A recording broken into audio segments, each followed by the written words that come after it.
Hello everyone, welcome back to my channel. আমি শৈলী, তোমরা দেখছো শৈলীজ ডেলি ব্লগ। আর এই ব্লগটা হলো কিন্তু গ্রামের বাড়ির পুজোর পার্ট 2। আর আজ যেহেতু বাড়িতে নিরামিষ, সেই জন্য কাকিমার মামি বসে পড়েছিল ময়দা মাখাতে। আর আমাদের বাড়িতে আগাগোড়াই পুজোর দিন রাত্রিবেলা হয় লুচি, কুমড়োর একটা তরকারি আর ঘুগনি। আর রান্না করে গিয়ে দেখি সে এক বিশাল তোড়ঝোড়। মাসি এদিকে একে একে লুচিগুলো বেলে দিচ্ছে আর কাকিমা ভাজছে, আর বড় মেয়ে এদিকে হচ্ছে তরকারি করছে। আর রান্না এদিকে হতে না হতেই আমি শারদার মেনে এখানে বসে গেছিলাম লুচি খেতে। মায়ের আরাধনা যেহেতু সারা রাত্রির ধরেই হয়, সেই জন্য একটু রাত্রির করেই সেজেগুজে বেরোচ্ছিলাম বাড়ি থেকে। আর এদিকে আমার ক্যামেরা ধরে দিচ্ছিল হচ্ছে মেনে। এখানে হচ্ছে আমার মেকআপ ডান, মানে অন্যরকম আজকে একটু লুকটা লাগছে, আমি নিজেও জানি, বাট লাগছে হচ্ছে পুরোপুরি আইল্যাশের জন্য, কারণ আমি আইল্যাশটা একটু বড় ভলিউমের ইউজ করেছি আজকে।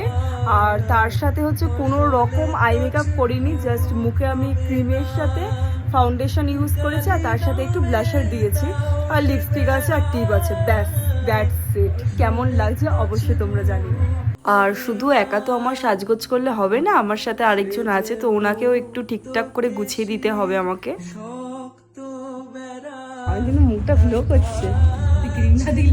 রাত্রির এখন 9টা, আর আমরা যাচ্ছি মায়ের কাছে। আর এই রক্ষাকালী পুজোটা কিন্তু আমাদের এখানে বেশ জনপ্রিয় একটি পুজো, তো সেই জন্য ভিড়ও হয় ভীষণ পরিমাণে। আর বেসিক্যালি রাত যত বাড়ে, ভিড়টাও ঠিক সেই পরিমাণেই বাড়ে। ক্লাস যখন 3-4, এই পুজোটা নিয়ে কত যে এক্সাইটমেন্ট থাকতাম আমরা, তোমাদের আর কি করে বোঝাবো। আর আমরা যেরকম কলকাতার দুর্গাপুজোটা নিয়ে এক্সাইটেড থাকি, ঠিক তেমনই না আমাদের ওখানকার মানুষেরা এই রক্ষাকালী মায়ের পুজোটা নিয়ে ভীষণ পরিমাণে এক্সাইটেড থাকে। আর সামনে যে হলুদ জামা পরে দেখছো, সেটা হচ্ছে আমার ছোট কাকা।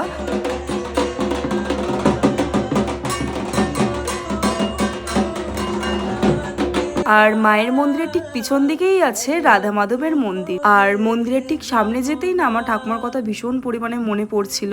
এই মন্দির ছিল আমার ঠাকুমার প্রাণ। ঠাকুমা তার মন প্রাণ দিয়ে এই রাধা মাধবদের সেবা দিতেন।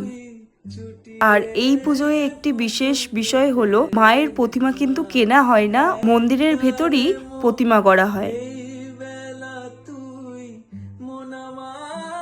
মায়ের দর্শন পাওয়া মাত্রই আমরা যাচ্ছিলাম মেলার দিকে, কারণ মারা আগেই চলে গেছে, আমি আর বাসে একটু লেট করে ফেলেছি। গিয়ে দেখি মাদের সবার ফুচকা খাওয়া হয়ে গেছে। আর মেলায় গিয়ে সবার প্রথম ফুচকা খাবো না, সেটা আবার হয় কি করে। আর এটা হচ্ছে কিন্তু প্রত্যেকটা ছেলে মেয়ের ছোটবেলাকার ইমোশন। আর ফুচকা খেয়েই চলে গেছিলাম আইসক্রিমের দিকে, একটা কর্নেটো নিয়েছিলাম। আর মেলায় গিয়ে কেউ যদি ঘুগনি না খায়, সেই মেলা ঘোরা হচ্ছে অসম্পূর্ণ কিন্তু থেকে যায়।